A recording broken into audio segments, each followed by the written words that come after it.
ओम नमः शिवाय। आपण मागील भागामध्ये महादेवांना किंवा देवांना नैवेद्य देण्याचे महत्त्व बघितले आणि महादेवांना नैवेद्य कशात दिला गेला पाहिजे, कसा दिला गेला पाहिजे त्याची माहिती घेतली। आता आपण ह्या व्हिडिओमध्ये महादेवांना नैवेद्याच्या पानात काय काय पदार्थ असावेत, नैवेद्याचे पान कधी वाढायचे, नैवेद्याचे पान कसे वाढायचे, शंकराच्या नैवेद्याच्या पानात कोणते पदार्थ असू नयेत, या सर्व विषयांवर आपण सविस्तर माहिती या व्हिडिओच्या माध्यमातून घेणार आहोत। त्यात महत्त्वाचे म्हणजे शंकराचा नैवेद्य हा नेहमी केळीच्या पानावर वाढावा, शक्य असेल तर, नसेल तर आपण आपल्या मंदिरात स्टीलचं ताट असेल किंवा तांब्याचं ताट असेल त्यात वाढला तरी चालेल।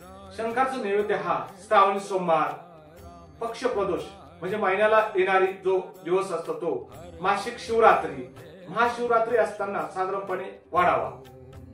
16 सोमवारचे व्रत किंवा शंकराचा सोमवारचा विशेष उपवास असेल तर शंकराचा नैवेद्य दाखवावा। थोडक्यात काही शिवाशी संबंधित विशेष दिवस, तीर्थ तिथी व्रत असेल तर शंकराला नैवेद्य दाखवावा। शंकराच्या नैवेद्याच्या पानात भात असलाच पाहिजे, कारण शंकराच्या सेवेत भात वाढण्याला आणि उष्ट काढण्याला खूप महत्व आहे। शंकराचा नैवेद्य हा कांदा, लसूण विरहित हवा, म्हणजे त्यामध्ये शक्यतो करून कांदा असेल, लसूण असेल ते त्या नैवेद्यामध्ये टाकू नये नैवेद्य बनवताना। एरवी दर सोमवारी किंवा दररोज एखाद्या शिवभक्ताला शंकराला नैवेद्य दाखवायचा असेल तर तो दाखवावा, तो साधाच असावा, म्हणजे खूप काही असलं नाही पाहिजे। जो घरात आपल्या नैवेद्य बनवला तो सुद्धा आपला चालू शकतो, फक्त तो कांदा विरहित असावा। नैवेद्य हा सकाळी आरती असेल किंवा सायंकाळी आरती असेल त्यावेळेस आपण तो नैवेद्य द्यावा। एवढे पदार्थ त्यात वाढण्याची आवश्यकता नाही किंवा ते शक्यही नाही। चपाती, भाजी, वरण, भात किंवा एक गोड पदार्थ त्यामध्ये असावा। महादेवांना नैवेद्य असा वाढावा: चटणी, कोशिंबीर, पापड, खोबऱ्याची चटणी, काकडी, टोमॅटो, गाजर, बीट यांची कोशिंबीर, पोह्यांचे, बटाट्यांचे, उडीद किंवा त्यामध्ये आपण तांदळाचे पापड नैवेद्याच्या पानात वाढावे। लिंबूची फोड किंवा लिंबू, कैरीचे लोणचे वाढावे। चपाती, पुरी व भाकरी, शिवाच्या नैवेद्याच्या पानात गव्हाच्या पिठाची चपाती, पुरी, तळलेली, मिश्र पिठाची भाकरी यापैकी एकही किंवा 2 पदार्थ असावेत। उसळ भाजी, नैवेद्याच्या पानात मूग, मटकी, चवळी, चणे यापैकी एखादी उसळ असावी। मसुराची उसळ मात्र नसावी। फळभाज्यामध्ये फ्लावर, कोबी, बटाटा, फरसाबी, वाली, गवार, भोपळा, पापडी, दुधी इत्यादी पैकी 1 किंवा 2 फळभाज्या असाव्यात। वांग्याची भाजी मात्र नैवेद्यात नसावी, याचे कारण वांग हे नैवेद्यात निषिद्ध आहे, म्हणून वांग्याचा नैवेद्य महादेवाला दाखवला जात नाही।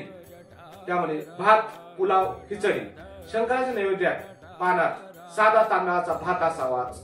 त्या जोडीला भाज्या घातलेला पुलाव, मसाले भात, डाळ खिचडी यापैकी एखादा पदार्थ असावा।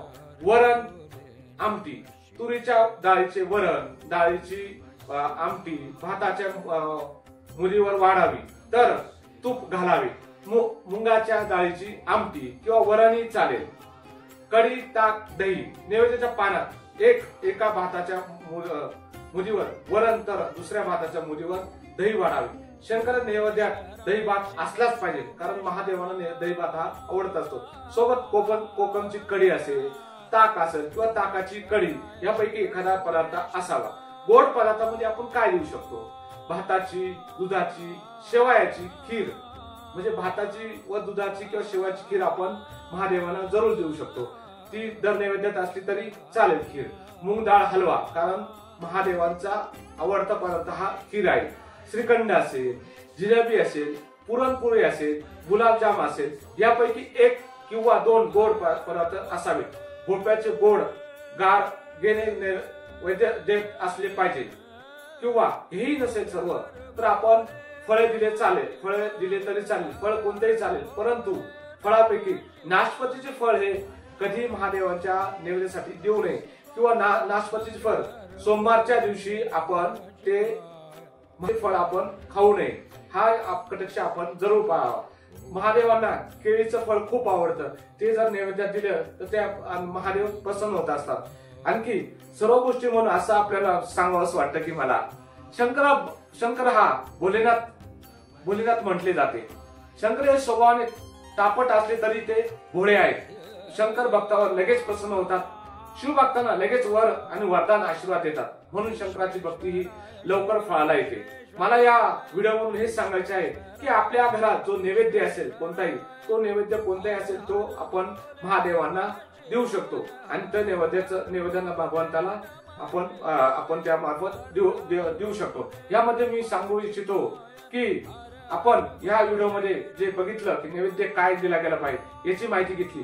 आपण पुढील व्हिडिओ मध्ये नैवेद्य बनवताना आपण काय बोलले गेले पाहिजे, तो नैवेद्य कसा दिला गेला पाहिजे किंवा नैवेद्य देताना तो कोणत्या पद्धतीने दिला गेला पाहिजे किंवा कोणता मंत्र म्हटलं पाहिजे याची माहिती आपण पुढील व्हिडिओ मध्ये घेणारच आहे. मी पुन्हा एकदा इच्छापूर्ती शिव मंदिर लवित रोड बघूर